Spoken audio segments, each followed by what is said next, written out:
Traditionally, Public Service Day is observed every 2 years in December. Leading up to Public Service Day, various activities have been hosted in the past to commemorate and recognize the efforts of public officers.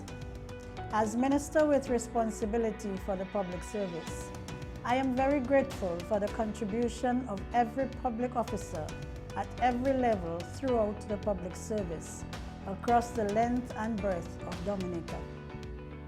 The many successes of this country and the resilience we have shown in spite of every crisis we have faced is testimony to the diligence and commitment of our public officers.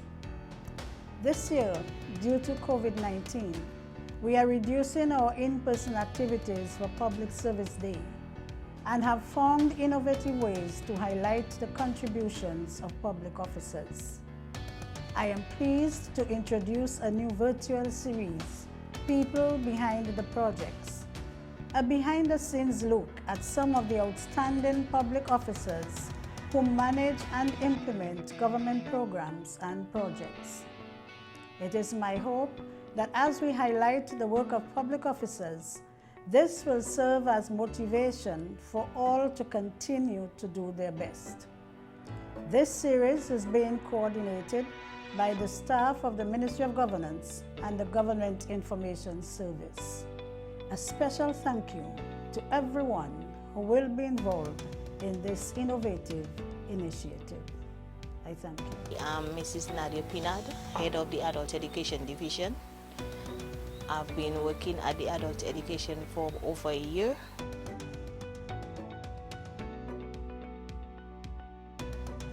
My responsibility is primarily to run the division, but I work hand in hand with the field officer and the officers to make sure that all our programs are successful and that activities are on schedule and everything is being run efficiently. Adult Education Division, as the name says, Adult Education, we are primarily responsible for educating the adults from as low 15 to as old as you can be. My name is Giselle Gabriel. I am the Adult Education Aide for the West. Ongoing right now, we have virtual classes due to our whole COVID situation. And we felt the need to, well, normally we do face-to-face classes. It's our first time venturing with virtual classes. And because we felt the need to let our presence be felt. So yes, you're home, the children are home, but it doesn't mean that you just have to say we are home and you're not doing anything for yourself. Most persons will maybe laid off or something like that. And what we did, we offer programs where persons can actually gain an income out of it. In light of the COVID, though it have been challenging, Zoom has been very, very, very good for us in terms of meeting with our participants, knowing how they have been doing, and the virtual classes, I must say it has been doing very well. It has the challenges where you have persons not being able to obtain or come on board or sign into those classes because of lack of internet in certain areas. But we have seen an influx of persons coming on to do the virtual classes in spite of the COVID. So it has been challenging for us working from home with families.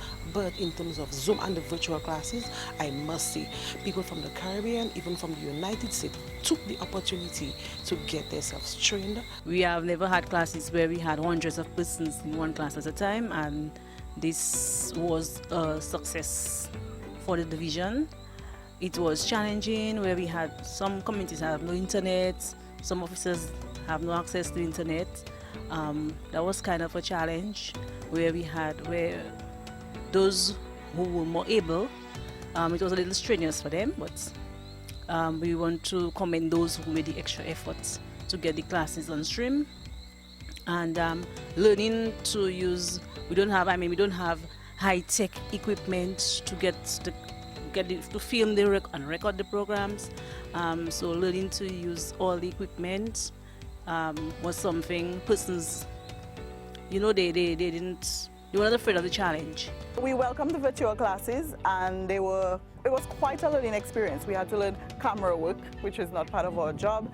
We had to coach our facilitators Usually we would coach them in classroom strategies. This time we had to coach them on different strategies in how to teach, but not actually having an immediate audience. So we rose to the challenge, and I would honestly say we enjoyed it. One of the high points was working together as a team, because we had to really pull our resources together, and the division had to come together as a team to make sure that all these classes come through. The virtual classes, I know sometimes it looks very easy on the camera to just log in and you're seeing everybody there, but behind the scenes it was very tiring.